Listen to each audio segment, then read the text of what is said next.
Hello বন্ধুরা, আশা করি তোমরা সবাই ভালো আছো। আমাদের এই ইউটিউব চ্যানেলে তোমাদের স্বাগত জানাই। আজকে আমরা যেটা শুরু করতে চলেছি আমাদের এই ইউটিউব চ্যানেলের মাধ্যমে, সেটা হচ্ছে পাওয়ার ইলেকট্রনিক্স।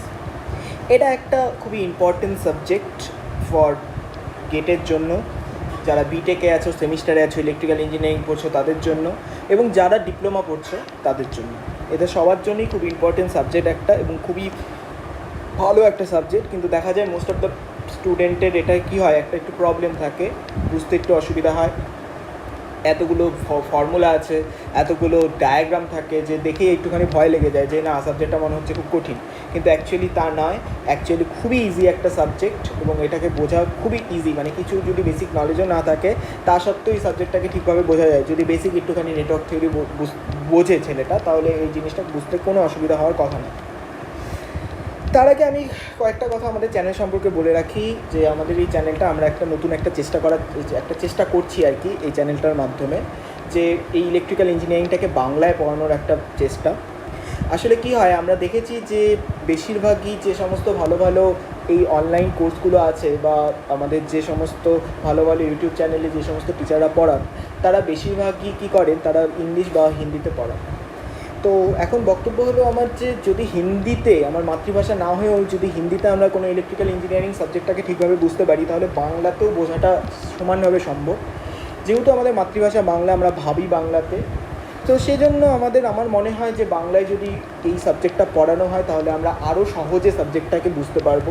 যারা নতুন ইলেকট্রিক্যাল ইঞ্জিনিয়ারিং পড়ছো, যারা মোটামুটি হয়তো বিটেকের 6th সেমিস্টারে আছো, বা ডিপ্লোমাতে যারা মোটামুটি 3rd সেমিস্টারে আছো, বা যারা ভাবছো যে বিটেক কমপ্লিট হয়ে গেছে, খুব একটা নলেজ হয়নি, গেট দেবে সামনে, তাদের জন্য আমি বলবো যে বাংলায় পড়লে পরে বিষয়টা নতুনভাবে বুঝতে পারবে, একটা নতুন ওয়েতে তোমরা শিখতে পারবে, এবং এই শিখলে পরে কী হবে, মাথায় একবার থেকে যাবে, এবং তাহলে জীবনেও তোমরা এই সাবজেক্টটাকে ভুলবে না, বা কঠিন বলে মনে হবে না।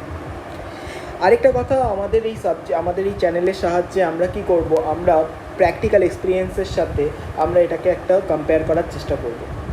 মানে সাপোজ আমাদের যে পাওয়ার ইলেকট্রনিক্সের যে সমস্ত কোয়েশ্চেন আমাদের গেট লেভেল অবধি আছে, আমরা এটা তো এখানে কমপ্লিট করবই, সাথে যখন কোনো স্টুডেন্ট সাপোজ কোনো এমটেক বা ওই লেভেলের হায়ার এডুকেশনের দিকে যাচ্ছে, তখন তাদের বেশ কিছু কনসেপ্ট থাকে, বেশ কিছু কোয়েশ্চেন থাকে, যেগুলো তাদের এক্সট্রা করে শিখতে হয়, যেগুলো তারা বিটেকে পড়ে অভ্যস্ত হয় না। তো আমরা চেষ্টা করব সেই সমস্ত চ্যাপ্টারগুলো আমরা এখানে এই মডিউলের মধ্যে না, এক্সট্রা করে আমরা কমপ্লিট করানো। এবং আমরা যে এই পাওয়ার ইলেকট্রনিক্সের যে প্রত্যেকটা টপিক আমরা এখানে পড়ব, এবং প্রত্যেকটা টপিককে আমরা অ্যাজ এ সফটওয়্যারের কোনো একটা সফটওয়্যারের সাহায্যে, মেইনলি আমি ম্যাটল্যাব ইউজ করি, ম্যাটল্যাব বা পিসপাই যেটাই হোক, বা প্রোটিয়াসও তোমরা ইউজ করতে পারো। তো সেখানে আমি বলবো যে ম্যাটল্যাবের সাহায্যে, ম্যাটল্যাবটা সবচেয়ে ইউজার ফ্রেন্ডলি এবং খুব ইজি হয়, ম্যাটল্যাবের সাহায্যে আমরা সেগুলোকে ডিজাইন করে দেখব যে আমরা যে থিওরিটিক্যাল যে বিষয়টা পড়লাম, সেটার সাথে প্র্যাকটিক্যালি আমরা যখন সফটওয়্যারে সেটাকে ফেলবো, তার সাথে কোনো চেঞ্জ হচ্ছে কি না, তাই না? তো এই বিষয়গুলো আমরা করার এখানে চেষ্টা করব। তো যেগুলো পরবর্তীকালে যারা হায়ার এডুকেশনে যাচ্ছ, বা যারা বিটেকের প্রজেক্টের দিকে করার ইচ্ছে আছে এই পাওয়ার ইলেকট্রনিক্সের ওপর, তাদের জন্য অবশ্যই হেল্পফুল হবে। এবং ল্যাব ওয়ার্ক যেটা আছে তোমাদের বিটেকের স্টুডেন্টদের জন্য বলবো, 6th সেমিস্টারে যেটা ল্যাব ওয়ার্ক আছে, সেখানেও তোমাদের জিনিসগুলো বুঝতে সুবিধা হবে। ইচ অ্যান্ড এভরি ডিজাইন, কেন কম্পোনেন্টগুলো ইউজ করি ম্যাটল্যাবে, সে সমস্ত বিষয়গুলো আমরা খুব ভালোভাবে এই চ্যাপ্টারের মধ্যে দিয়ে, এই চ্যানেলের মধ্যে দিয়ে আমরা তোমাদের কাছে প্রোভাইড করে দেবো। এবং আমাদের মেল আইডিটা তোমাদের ডেসক্রিপশন বক্সে দেওয়া আছে। তোমাদের যে কোনো কোয়ারি, যে কোনো রকম কোয়েশ্চেন যদি তোমরা আটকে থাকো, বা কোনো টপিক যদি বুঝতে না পারো, তোমরা অবশ্যই আমাদের জানাতে পারো, আমরা অ্যাজ সুন অ্যাজ রিপ্লাই দেওয়ার চেষ্টা করব।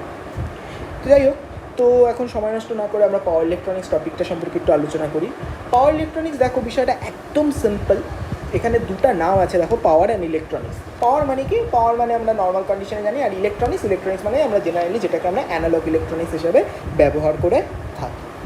তো আমরা জেনারেলি যে সমস্ত বিষয় আমরা আগের সেমিস্টারগুলোতে পড়ে আসছি, কিছুটা পড়েছি, আমার বেশি ডিপে যাওয়ার দরকারই নেই। আমরা যদি আগে কিছু নাও জানি তাহলেও চলবে। আমি ধরে নিচ্ছি তোমরা এতটুকু বিষয়টা অবশ্যই জানো, যে আমাদের এক ধরনের টপিক ছিল যেটাকে আমরা বলে থাকি অ্যানালগ ইলেকট্রনিক্স, যেটার মধ্যে আমাদের বিজেটি থাকে, মসফেট থাকে, বিভিন্ন রকম ডায়োড থাকে, জেনারেলি বিভিন্ন রকম সেমিকন্ডাক্টর ম্যাটেরিয়াল থাকে, যেটা নিয়ে সেমিকন্ডাক্টর ম্যাটেরিয়ালগুলো নিয়ে যেটা তৈরি হয়। এবং সেই সেমিকন্ডাক্টর ম্যাটেরিয়ালগুলো দিয়ে আমরা বিভিন্ন রকম অ্যাপ্লিকেশন করে থাকি। কী কী অ্যাপ্লিকেশন করে থাকি? আমরা বিভিন্ন রকম সুইচ ডিজাইন করি, মানে অন অফ করতে পারি, বাই ডিরেকশানে, ইউনি ডিরেকশানে, কী বিষয়গুলো বলবো, জাস্ট নামগুলো শুনে রাখো। বিভিন্ন রকম সুইচ ডিজাইন করতে পারি। 2 নম্বর হয়তো পড়েওছো, 2 নম্বর আমরা ওপ্যাম হিসাবে ইউজ করি, তাই না? ওপ্যাম হিসাবে ইউজ করি, অথবা বিভিন্ন রকম কমিউনিকেশন ডিভাইসে হিসেবে ইউজ করি, তাই না? কমিউনিকেশনে এটাকে অনেক ইউজ করা হয়, কারণ ইলেকট্রনিক্সটা হচ্ছে একটা টপিক, একটা সাবজেক্ট, একটা স্ট্রিম হিসাবে ইউজ করা হয়, কমিউনিকেশনে ইউজ করা হয়। তো সেভারেল আমাদের এরকম এক্সাম্পল আছে যেগুলো আমরা অ্যানালগ ইলেকট্রনিক্সে ইউজ করে থাকি। কিন্তু মেইন যে প্রবলেম আমার যেটা হয়, আমার যে মেইন প্রবলেম যেটা আমাদের থাকে এই অ্যানালগ ইলেকট্রনিক্সে, সেটা কি? সেটা খুব সিম্পল। সেটা হচ্ছে আমাদের রেঞ্জ, আমাদের কাজের রেঞ্জটা কী। কাজের রেঞ্জটা মানে কি? কাজের রেঞ্জটা মানে আমাদের এটা ওয়ার্কিং করব কোন ভোল্টেজ লেভেলের মধ্যে। মানে আমি অ্যানালগ ইলেকট্রনিক্সের কোনো একটা কম্পোনেন্ট, সাপোজ আমার একটা ডায়োড আছে, তো সেই ডায়োডটাকে আমরা কতখানি ভোল্টেজের মধ্যে দেবো, মানে ভোল্টেজটাকে অ্যাপ্লাই করব যাতে এই ডায়োডটা ঠিকঠাকভাবে কাজ করে। এমন তো নয় যে আমি ডায়োডটাকে নিলাম, আমি নর্মাল একটা অ্যানালগ ইলেকট্রনিক্সের ডায়োড আছে, আমি এখন এটাকে সাপোজ আমি নর্মাল 230 ভোল্ট এসিতে কানেক্ট করে দিলাম, তাহলে কি জিনিসটা থাকবে না? নষ্ট হয়ে যাবে বিষয়টা। তো সেটাকে আমরা বলে থাকি রেঞ্জ, একটা লিমিট, এর যে কাজ করার ওয়ার্কিং লিমিট যেটাকে থাকে, সেই লিমিটটা দেখা যায় খুবই কম। মানে এই অ্যানালগ ইলেকট্রনিক্সটা ইউজ করা হয় লো ভোল্টেজ, কারেন্ট অ্যান্ড পাওয়ারের জন্য। লো ভোল্টেজ, কারেন্ট অ্যান্ড পাওয়ারের জন্য আমরা কী করে থাকি? অ্যানালগ ইলেকট্রনিক্সটা কী করে থাকি? ইউজ করে থাকি। কেমন?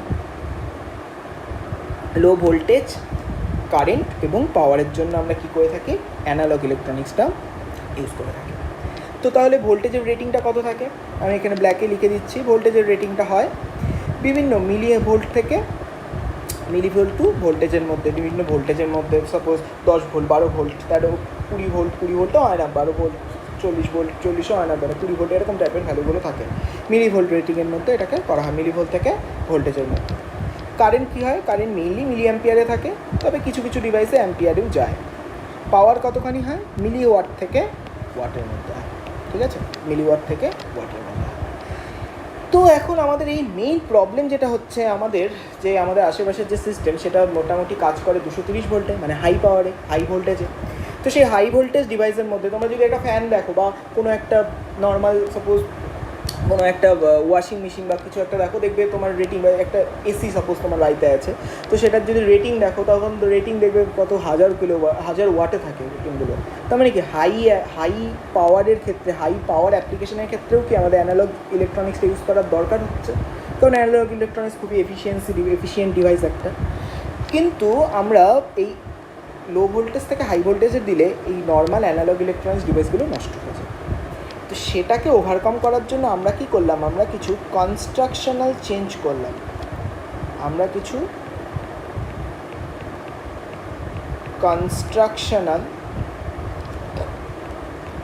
করলাম। এবং সেই কনস্ট্রাকশনাল চেঞ্জ করার জন্য আমরা কি দেখতে পাচ্ছি? আমরা দেখতে পাচ্ছি এই সেমিকন্ডাক্টর ডিভাইসগুলো এই সেম অ্যাপ্লিকেশন করছে, এই সুইচিং অপারেশনই করছে, কিন্তু হাই কারেন্টে, হাই ভোল্টেজে এবং হাই পাওয়ারে। মানে high power, high voltage, high কারেন্টে আমরা কী করতে পারি? এই অ্যানালগ ইলেকট্রনিক্স ডিভাইসটাকে ইউজ করতে পারি। রেটিংটা লিখে রাখি। হাই ভোল্টেজ দেখা যায় ভোল্টেজ থেকে মোটামুটি ভোল্ট টু কিলোভোল্টের মধ্যে থাকে। এটার মধ্যে অ্যাম্পিয়ার টু কিলো অ্যাম্পিয়ার, এবং এর রেটিংটা দেখা যায় ওয়াট টু কিলো ওয়াট। এরকম রেটিংয়ে আমরা এটাকে ইউজ করতে পারি। এবং এই যে ডিভাইসটা, যেটাকে আমরা এত হাই রেটিংয়ে ইউজ করলাম, এটাকেই আমরা বলে থাকি পাওয়ার ইলেকট্রনিক্স। এই ডিভাইসগুলোকে আমরা বলে থাকি পাওয়ার ইলেকট্রনিক্স। তাহলে পাওয়ার ইলেকট্রনিক্সটা কি? আমরা অ্যানালগ ইলেকট্রনিক্স ডিভাইসকে কিছু কনস্ট্রাকশনাল চেঞ্জ করে সেটাকে হাই পাওয়ার অ্যাপ্লিকেশনের জন্য সুইটেবল করে দিলাম, এবং সুইটেবল করার পর যে ডিভাইসটা আমাদের কাছে প্রেজেন্ট থাকলো সেটাকেই আমরা বলে থাকি পাওয়ার ইলেকট্রনিক্স। তো এখন পাওয়ার ইলেকট্রনিক্সটার অ্যাপ্লিকেশনটা কী জন্য দরকার হলো, এটাই আমি এতক্ষণ ধরেই বললাম বিষয়টা, তাও আমি আরেকবার বলে রাখি। আমাদের দুরকম জিনিস হয়, দুরকম সিস্টেম থাকে কোনো ইলেকট্রিক্যাল সিস্টেমে। একটা হচ্ছে আমাদের সাপ্লাই, আরেকটা হচ্ছে আমাদের লোড।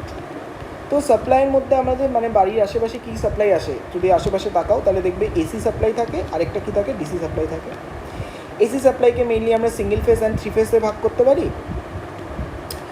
আর ডিসি সাপ্লাইয়ের মধ্যে 12 ভোল্ট, 24 ভোল্ট বা 48 ভোল্ট এই সমস্ত ডিসি সাপ্লাই হিসাবে ইউজ করে থাকি। কেমন?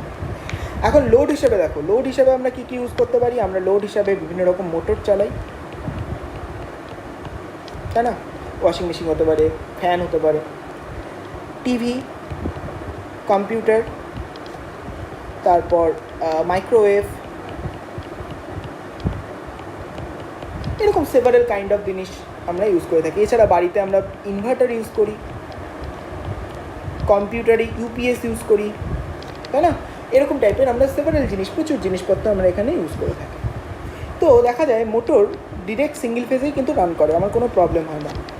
কিন্তু এই টিভি বা পিসি বা মাইক্রোওয়েভ এগুলোকে আমি যদি সিঙ্গেল ফেজে সাপ্লাই দিচ্ছি অবশ্যই, কিন্তু আমি যদি ভেতরটা খুলি ঠিকভাবে, খুলে দেখা যাবে যে এগুলো এই 240 ভোল্টে ওয়ার্কিং করার মতো কম্পোনেন্ট দিয়ে তৈরি হয় না।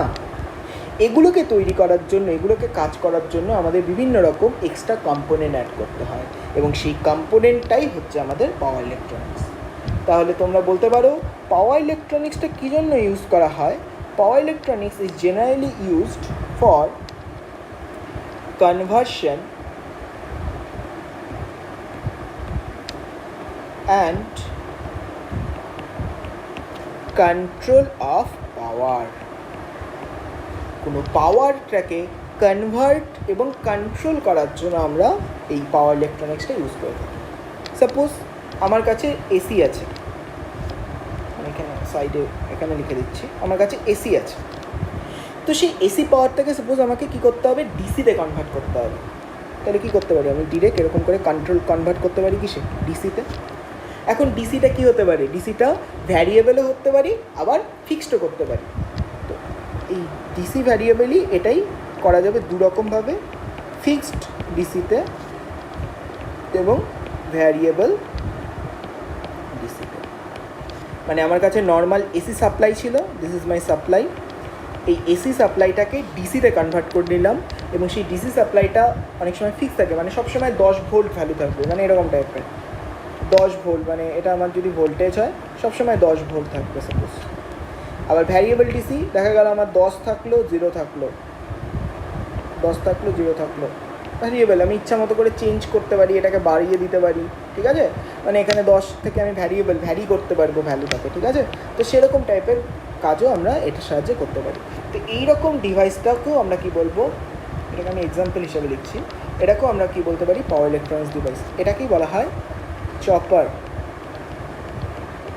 অর ডিসি টু, সরি এটাকে বলা হয় রেকটিফায়ার, এক্সট্রিমলি সরি, এটাকে বলা হয় rectifier or AC to DC converter, ঠিক আছে? এদের দুরকম হয়, ভ্যারিয়েবল হতে পারে, ফিক্সড হতে পারে। অথবা সাপোজ আমার কাছে ডিসি সাপ্লাই আছে, সেটাকে আমার এসি সাপ্লাই করতে হবে, ওই সেম ফিক্সড হতে পারে ভ্যালুটা। নর্মালি আমরা ফিক্সড করি না, আমরা ফিক্সড ফ্রিকোয়েন্সি করি, অনেক সময় ফিক্সড ফ্রিকোয়েন্সি হতে পারে, অথবা ফিক্সড ম্যাগনিটিউড হতে পারে। তো আমরা এরকম টাইপের ভ্যালুটাকে এখানে চেঞ্জ করতে পারি। তো এই জিনিসটাকে আমরা কি বলে থাকি, ইনভার্টার বলে থাকি, ইনভার্টার, ঠিক আছে? ডিসি থেকে এসি করলে ইনভার্টার, ঠিক আছে?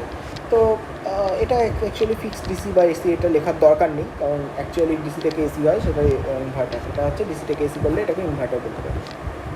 নেক্সট আমরা ইচ্ছা করলে আবার এসি কম্পোনেন্টটাকে চেঞ্জও করতে পারবো, ঠিক আছে? মানে আমার ম্যাগনিটিউডটাকে চেঞ্জ করতে পারবো, তো ওটা আমাদের কোনো ফ্যাক্টর হবে না। নেক্সট আমাদের যেটা থাকে সেটা হচ্ছে সাপোজ আমার ডিসি আছে, ডিসি টু ডিসি করলাম, ডিসি টু ডিসি করলাম, সেটাকেই আমরা নাম দেবো চপার, সেটাকে আমরা কী নাম দেবো, চপার। তো এই টাইপের বিভিন্ন এক্সাম্পল আমাদের আছে, এবং এগুলো সমস্তটা আমাদের পড়তে হবে এবার এই গোটা সেমিস্টারের জুড়ে, আমাদের এই গোটা সেমিস্টার জুড়ে এটাই সিলেবাস হিসাবে আছে। এবং বিটেক গেটেও এটা খুব ইম্পর্টেন্ট, এই সমস্ত টপিকগুলো, রেকটিফায়ার, ইনভার্টার, চপার। আমি ইচ অ্যান্ড এভরি টপিক খুব সুন্দর করে বোঝাবো, যাতে তোমাদের কোনো ডাউট না থাকে, যাতে তোমাদের বুঝতে অসুবিধা না হয় যে কোনো একটা মানে এই বিষয়টা আমার বুঝতে অসুবিধা হচ্ছে, এরকম যাতে কোনো কন্ডিশন এখানে না হয়, ঠিক আছে? তো এরকম টাইপের আমরা কি দেখতে পাচ্ছি, এরকম টাইপের আমরা একটা কনসেপ্ট এখানে আর কি দেখতে পাচ্ছি। তো এই পাওয়ার ইলেকট্রনিক্সকে আমরা যদি নর্মাল কন্ডিশনে এর একটা ব্লক ডায়াগ্রাম যদি আমরা এখানে আঁকি, একটা যদি ব্লক ডায়াগ্রাম করার চেষ্টা করি, তাহলে দেখবো কীরকম থাকবে। আমাদের এগুলো তো একটা কনভার্টার, ইনভার্টারটাও এগুলো কিন্তু একটা কনভার্টার, ঠিক আছে? এগুলোকে আমরা কী বলি? কনভার্টার বলি, মানে কনভার্ট করতে পারি। কারণ এখানে কী বললাম? কনভার্সন অ্যান্ড কন্ট্রোল, তাহলে এর জন্য এটাকে কনভার্টার বলা হয়। তো এর যদি পাওয়ার ইলেকট্রনিক্সের গোটা পাওয়ার ইলেকট্রনিক্সটাকে আমরা যদি একটা ব্লক ডায়াগ্রামে যদি জেনারেট করি, তাহলে দেখতে পাবো এরকম টাইপের একটা ডায়াগ্রাম পাবো। পাওয়ার কনভার্টার, নর্মাল একটা পাওয়ার কনভার্টার থাকবে, যেখানে আমাদের কি থাকবে? একটা ইনপুট সাপ্লাই থাকবে, যেখানে আমাদের কি থাকবে? ইনপুট সাপ্লাই থাকবে। এখন এই পাওয়ার কনভার্টারে কী হবে? একটা আউটপুট থাকবে, এবং যে আউটপুটটা কোথায় যাবে? লোডে যাবে। আউটপুটটা কোথায় যাবে? লোডে যাবে। অ্যাকচুয়ালি তো লোডের ওপর বেস করেই তো আমি করি। সাপোজ আমার ইনপুটটা এসি আছে, আমার লোড চাচ্ছে ডিসি, তো আমরা কী করবো? পাওয়ার কনভার্টার আমার একটা এসি টু ডিসি একটা এসি টু ডিসি একটা রেকটিফায়ার লাগিয়ে দেবো। রেকটিফায়ার কী করবে? এসিটাকে ডিসিতে কনভার্ট করে দেবে। তার মানে কি লোডের ওপর বেস করেই তো হয়। তাহলে পাওয়ার কনভার্টার কী করবে? লোডে করবে। এখন এই পাওয়ার কনভার্টারে লোডে আমার ধরো সাপোজ 12 ভোল্ট দরকার, এবং কিছু লোডে 24 ভোল্ট দরকার। তো আমরা এখন পাওয়ার কনভার্টারটাকে কীভাবে কীভাবে তৈরি করব যে পাওয়ার কনভার্টারটা সবসময় 12 ভোল্টই দেবে বা 24 ভোল্টই দেবে? সেই জন্য তোমরা কন্ট্রোল সিস্টেমে পড়ছো, সেই স্ট্র্যাটেজিটা ইউজ করব। আমরা কি করব? আমরা একটা কন্ট্রোলার ইউজ করব। কী করব? একটা কন্ট্রোলার ইউজ করব, এবং সেই কন্ট্রোলারকে এই আউটপুট ভ্যালুর সাথে আমরা একটা রেফারেন্স ভ্যালু, মানে যে ভ্যালুটা এই লোডে থাকবে, লোডে সাপোজ 12 ভোল্ট, তাহলে রেফারেন্সও আমরা কী দেবো? 12 ভোল্ট দেবো। এবং 12 ভোল্টে এই আউটপুট ভ্যালুটাকে কন্ট্রোলারের সাহায্যে আমরা কী করব? আমরা এটার কম্পেয়ার করব, এবং কম্পেয়ার করে এই কন্ট্রোলার এই পাওয়ার কনভার্টারটাকে কী করবে? একটা পালস জেনারেট করবে, যার সাহায্যে আমরা লোডে সবসময় একটা ফিক্সড ভ্যালু, মানে যে ভ্যালুটা আমার ডিজায়ার ভ্যালু, আমি বলবো না ফিক্সড ভ্যালু, এক ধরনের ডিজায়ার ভ্যালু আমরা এখান থেকে পাবো। তার মানে বোঝা গেল এটা আমার ব্লক ডায়াগ্রামটা কীরকমভাবে? ইনপুট সাপ্লাই পাওয়ার কনভার্টার থেকে লোডে যাবে। এখন লোডে সাপোজ আমার 12 ভোল্ট আছে, তো এখন এই যে পাওয়ার কনভার্টারকে তোকে 12 ভোল্ট জেনারেট করতে হবে। তো পাওয়ার কনভার্টারটা 12 ভোল্ট কীভাবে জেনারেট করবে? নিশ্চয়ই কোনো একটা কন্ট্রোলার থাকবে যে বলবে যে তুমি এতক্ষণ সুইচটাকে অন করো, এতক্ষণ সুইচটাকে অফ করো। এরকম করে কী হবে? পাওয়ার কনভার্টারটাকে কী করবে? একটা তৈরি করবে, একটা জেনারেট করে একটা কী করবে? 12 ভোল্টটাকে তৈরি করতে সাহায্য করবে। তো এই যে তৈরি করার সাহায্যের জন্য আমাকে কী লাগবে? একটা কন্ট্রোলার লাগবে। কন্ট্রোলারের মধ্যে কী করবে? একটা আউটপুট থেকে যে ওয়েভফর্ম, আউটপুটের থেকে যে ভ্যালু আসছে, আউটপুট থেকে যে কারেন্টটার যে ভ্যালুটা আসে, সেই ভ্যালুটাকে অ্যাজ এ ফিডব্যাক হিসেবে নেব, এবং যে রেফারেন্স ভ্যালু, যে ভ্যালুটা আমার দরকার, সেই ভ্যালুটার থেকে রেফারেন্সটাকে কম্পেয়ার করে আমরা অ্যাজ এ কন্ট্রোলারের মধ্যে কী করব? পাওয়ার কনভার্টারে বিভিন্ন গেট পালস দিয়ে সুইচ অন অফ করে আমরা ভ্যালুটাকে ফিক্স করব। এই কন্ট্রোলার কীভাবে ডিজাইন করা হয়, কীভাবে কাজ করে, সমস্তটা দেখবো, একদম সুন্দরভাবে দেখবো। বিশেষ করে ইনভার্টার পোর্শনটা তো অসাধারণ ভালো লাগবে তোমাদের যখন আমি পালস উইথ মডিউলেশন বা PWM টেকনিকটা পড়বো, এবং তোমরা দেখতে পারবে কীভাবে বিষয়টা এত সুন্দরভাবে মানে কন্ট্রোলিং করা যায়। বিভিন্ন রকম থাকে, স্পেস ভেক্টর থাকে, সিলেক্টিভ হারমোনিক থাকে, নর্মাল সাইন PWM থাকে, ঠিক আছে, থার্ড হারমোনিক ইনজেকশন মেথড থাকে, বিভিন্ন রকম মেথড থাকে, যেটা দিয়ে আমরা কন্ট্রোলারটাকে সুন্দরভাবে ডিজাইন করতে পারি, এবং কন্ট্রোলার সুন্দরভাবে পাওয়ার কনভার্টারটাকে কন্ট্রোল করে। এখন দেখো, তো এটা হচ্ছে বেসিক আমাদের পাওয়ার ইলেকট্রনিক্সের একটা বেসিক, যে আমাদের যে স্ট্রাকচার দেখতে পাচ্ছি, এটাই হচ্ছে আমাদের স্ট্রাকচার। এছাড়া এটার অ্যাপ্লিকেশন, মানে কী জন্য ইউজ করে থাকি, সেটা একটুখানি ইম্পর্টেন্ট। মানে আমরা হঠাৎ করে এরকম করে কেন খাটনি, মানে কেন এরকম করে খাটবো? তো অ্যাকচুয়ালি দেখা যায় এই পাওয়ার ইলেকট্রনিক্সটা প্রচণ্ড এফিশিয়েন্ট হয়, প্রচণ্ড কী হয়? এফিশিয়েন্ট হয়, ঠিক আছে, এফিশিয়েন্ট হয় অ্যান্ড কস্ট এফেক্টিভ হয়। এফিশিয়েন্ট মানে এফিশিয়েন্সি, পাওয়ারের দিক থেকে, efficient in power and cost effective, মানে খরচও কম হয়, ঠিক আছে, খরচও কম হয় এবং সাইজ ছোটো হয়। বিভিন্ন রকম এক্সাম্পল, বিভিন্ন রকম অ্যাডভান্টেজ আছে, আমি পরে অ্যাডভান্টেজগুলো লিখে দেবো।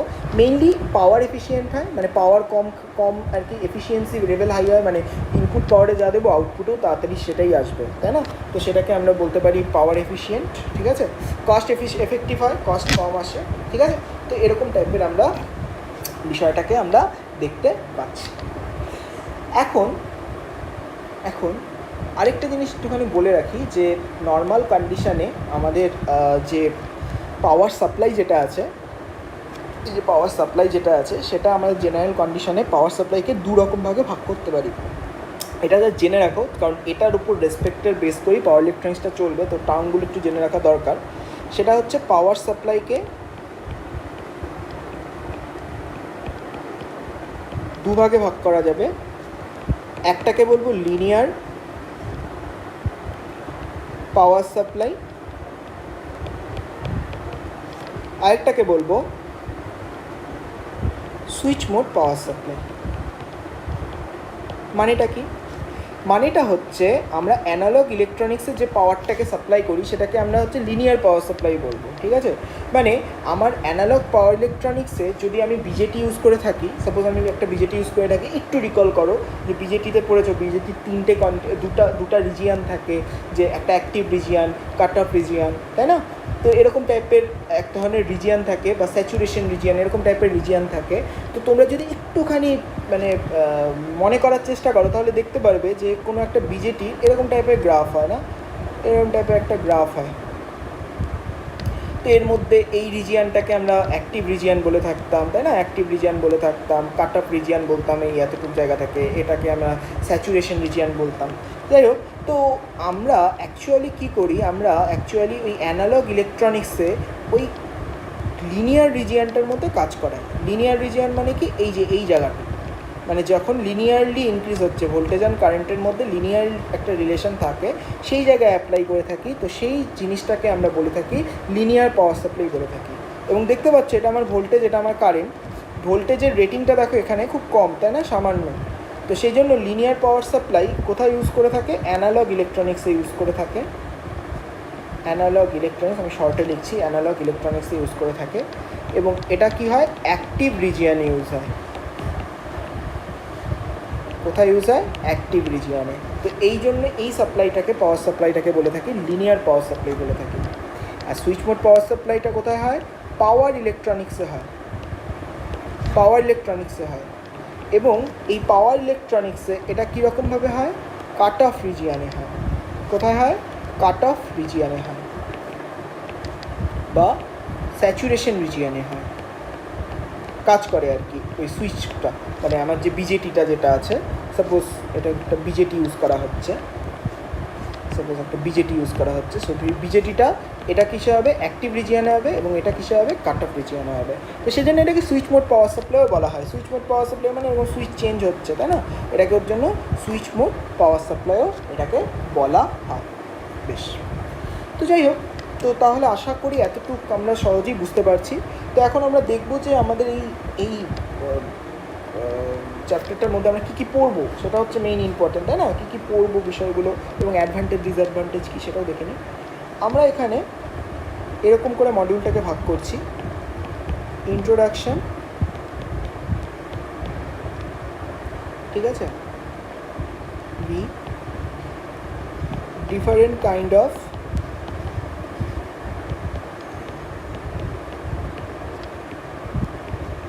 semiconductor device,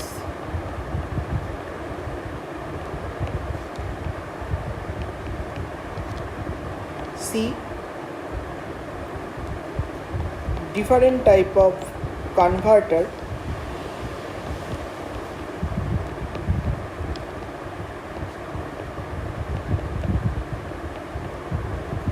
D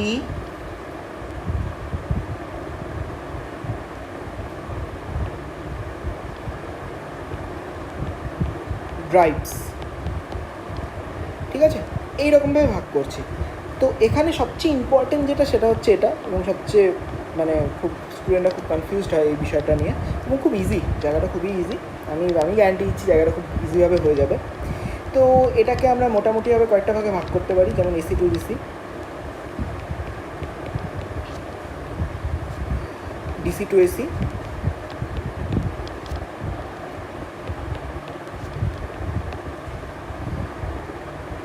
DC to DC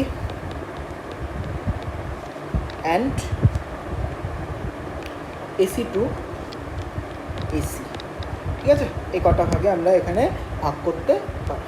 তো এটা হচ্ছে আমাদের বেসিক, এবং এর মধ্যে আমরা কতগুলো জিনিস আমরা দেখব যে এটাকে আমরা কেন ইউজ করে থাকি, মানে এর অ্যাডভান্টেজ ডিসঅ্যাডভান্টেজটা কী। আমি এখানে ছোট্ট করে লিখে দিচ্ছি, তোমরা পয়েন্টটাকে বড় করে লিখে নিতে পারো পরবর্তীকালে। আমি ছোট্ট করে এখানে লিখে দিচ্ছি অ্যাডভান্টেজ ডিসঅ্যাডভান্টেজ। অ্যাডভান্টেজ যেগুলো বললাম ওগুলোই এখন অ্যাডভান্টেজ হিসাবে লিখবো ছোট করে। 1 নম্বর অ্যাডভান্টেজ হচ্ছে লেস লস। ঠিক আছে, সো কী হবে, এফিসিয়েন্সি কী হবে, হাই হয়ে যাবে। লস যদি কম হয়, এফিসিয়েন্সি কী হয়ে যাবে, হাই হয়ে যাবে। 2 নম্বর কী হবে, লেস হিট। ঠিক আছে, সো লেস মেনটেনেন্স, মানে যদি হিট কম জেনারেট হয় তাহলে তোমাকে কুলিং কম করতে হবে, মেনটেনেন্স কম হবে, তাই না। স্মল ইন সাইজ, সাইজটা ছোটো হয়, এরকম ডিফারেন্ট কাইন্ড অফ অ্যাডভান্টেজ আছে, প্রচুর অ্যাডভান্টেজ আছে। ঠিক আছে, আর ডিসঅ্যাডভান্টেজ মানে কি, ডিসঅ্যাডভান্টেজ এখানে আমি ছোট্ট করে লিখে দিচ্ছি ডিসঅ্যাডভান্টেজ। ডিসঅ্যাডভান্টেজ একটাই, সেটা হচ্ছে harmonic due to switch. Harmonic due to switch, fine, harmonic due to switch. তো এটা হচ্ছে আমাদের বেসিক যে অ্যাডভান্টেজ ডিসঅ্যাডভান্টেজ। আমি এখানে কালারটাও চেঞ্জ করে নিচ্ছি, তোমরা এটা স্ক্রিনশট নিয়ে নিতে পারো, বা যদি তোমাদের দরকার হয় আমরা এটার নোটটাও আমরা হচ্ছে পিডিএফ হিসাবে হয়তো চেষ্টা করবো ডিসক্রিপশান বক্সে দিয়ে দেওয়ার। তো এটা হচ্ছে আমাদের জেনারেল পাওয়ার ইলেকট্রনিক্সের একটা ইন্ট্রোডাক্টরি ভিডিও, যে আমরা এখানে পাওয়ার ইলেকট্রনিক্স ডিভাইসটা কেন ইউজ করি, এবং এখানে যে আমি বললাম যে harmonic due to the different kind of harmonic কী কেন ইউজ করি, সেটা আমরা নেক্সট ভিডিওতে খুব ভালো করে দেখবো। নেক্সট পার্টে আমরা ভালো করে দেখবো, হয়তো ভিডিওটা না, নেক্সট পার্টে আমরা খুব ভালো করে দেখবো আর কি বিষয়টা, যে হারমোনিক কী কেন ইউজ করে থাকি, কেমন। তো এতটুকুই হচ্ছে বেসিক ইন্ট্রোডাকশন। তো এটা এর থেকে বাইরে ইন্ট্রোডাকশানে কিছু আসবে না, আশা করি তোমরা সবাই এই বিষয়টা